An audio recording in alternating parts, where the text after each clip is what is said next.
What is a sonnet? Why should we learn literature? Francisco Petrarch, William Shakespeare, John Donne. To the Nile by John Keats. Hi, I am Amita Varnakulasuriya from Balangoda, Sri Lanka. Hi everyone. We are addressing all people who are interested in literature, and this will be a continuous work, and of which this will be the first one. So, to begin with, we decided to discuss sonnets with you. You all may know that sonnets is a kind of poetry, a special kind of poetry in English. Hi everyone. Another sonnet. To the Nile by John Keats, who was born in 1795 and died in 1821. Just lived 26 years. Died young, but did a great eternal service to the field of English literature. So this is also a sonnet, Petrarchan sonnet, and an ode. He addresses river Nile. Hope you all know that Nile is considered the longest river in the world, which is 6,650 kilometers long. It begins in Africa and flows into the Mediterranean Sea in Egypt. So Keats addresses river Nile. As usual, we'll just go through the sonnet and then discuss, and we'll see what he says through the poem. To the Nile. Son of the old moon mountains African, chief of the pyramid and crocodile, we call thee fruitful, and that very while a desert fills our seeing's inward span.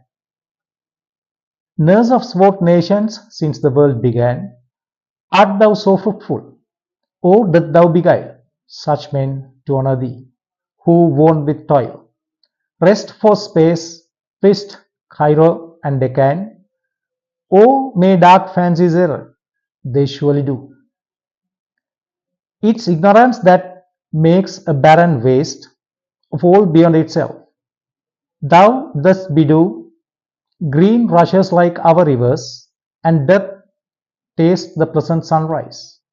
Green Niles hath thou too, and to the sea as happily doth haste. This is a Petrarchan sonnet which has an octave and a sestet. In the octave, Keats appreciates the service done by Nile. He uses several metaphors to highlight the importance of the river. Throughout the octave, he appreciates and admires Nile, considering it is something divine. So he begins the poem like this: Son of old moon mountains Africa. So Moon Mountains is a legendary mountain range in Africa. The Victoria Lake is on these mountains, and that is where Nile begins. So here, saying son of old moon mountains, he gives Nile a divine quality. Then says, chief of the pyramid and crocodile. Chief means a leader. Pyramid means the Egyptian civilization. So it is a common fact that every civilization is based on a river. And Egyptian civilization is one of the world's greatest civilizations, and it is based on river Nile. And here the crocodile represents the Egyptian religion. It was a polytheistic religion, that means there were so many gods. And special feature of Egyptian gods are they have a human body and the head of an animal. So there's a particular god, he's called the god of river Nile, Sobek. He has a human body and head of a crocodile. And every year when Nile floods, the Egyptians thought that it was a gift from Sobek, because after the floods, the soil becomes fertile, right? So Nile is the chief of the Egyptian religion and civilization and son of the mountains. Through these two metaphors, he gives masculine qualities to Nile, male qualities, strength, bravery, such qualities.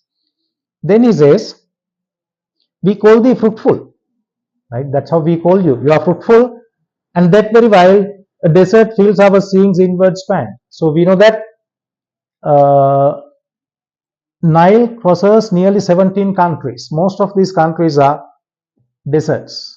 So Nile is the source of water to all these countries. That's why he appreciates. Then he says, a desert fills our source inward span, nurse of sport nations since the world began.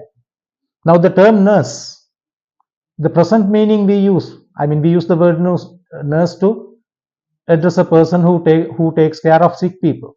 But that was after the Crimean War. That means 1856. Florence Nightingale started the nursing service during that war. Before that, the term nurse was used to address a lady who looked after children.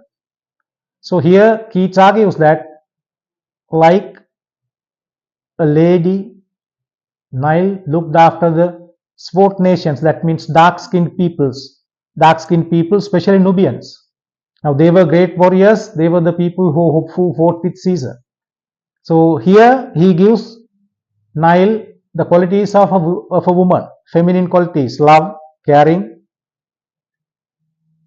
Then he has a question, a rhetorical question, art thou so fruitful? Or dost thou beguile? Beguile means cheat. Cheat such men to honor thee who won with toil. These people have worked hard and they respect Nile a lot. They are very strong people who even build the pyramids and they respect Nile. So the poet sees that it is a quality of a Nile to get the attraction of these people. Rest for a space twist Cairo and Deccan. The river flows through Cairo, the capital of Egypt, and Deccan, a plateau. That is the octave. In the sestet, he completely turns his argument to another side. In the sestet, he compares Nile to river in his country. He was an Irish poet. He says, "Oh, make dark fancies error, they surely do. It's ignorance that makes a barren waste of all beyond itself. All rivers make barren, fertile lands.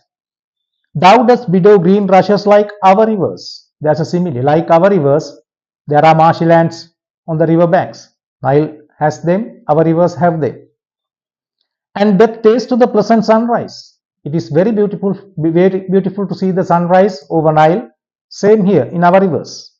Green Niles had thou too. You have green islands in the river.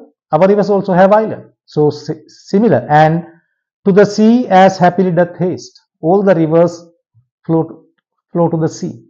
So here he says, everything done by Nile is done by the other rivers as well. Right? Although in the octave he appreciates and admires Nile, giving it divine qualities, giving it feminine and masculine qualities. In the sestet he argues the same service is done by all the rivers in the world. So what the poet says through this poem is, now Nile is important, but all the other rivers are important as well. So Nile is just a symbol here. What he says is, every component in the nature is equally important. We can't say this is better than this or that is better than that. Every component in the nature is equally important. Thank you.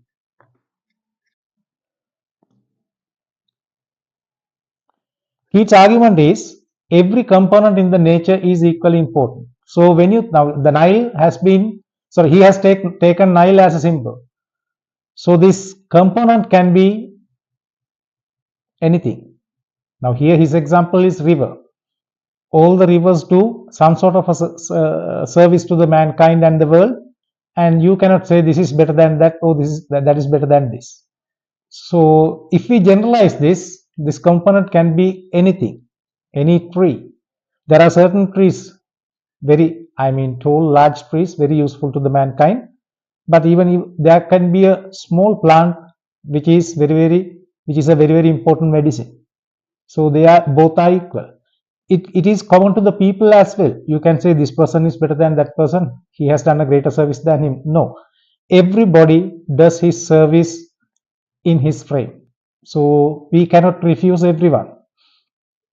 Every component in the nature is very important. You might have heard there's a Sanskrit verse saying that even a weed, small plant, is very useful, right? So everything in the nature, that is nature. Nature has given all these things because they are important. We need all. We cannot refuse anything in nature. Hi, I am Amita Varnakula Surya from Balangoda, Sri Lanka. I am a language teacher and I have been teaching for 35 years. I thought of sharing my experience and knowledge with you all. As far as I think, we cannot teach or learn literature individually. We have to share our experience and knowledge. That's why I thought of doing this program. I want you to watch this, and if you like, please like. And if you think others should watch this, I highly appreciate you can share it and subscribe. To continue this program, I really need your views, opinions, and ideas. So I want you to comment on these clips. I really appreciate that. So I want to share my experience with you all, and to share your experience, and we all can empower ourselves and do some better work. Thank you.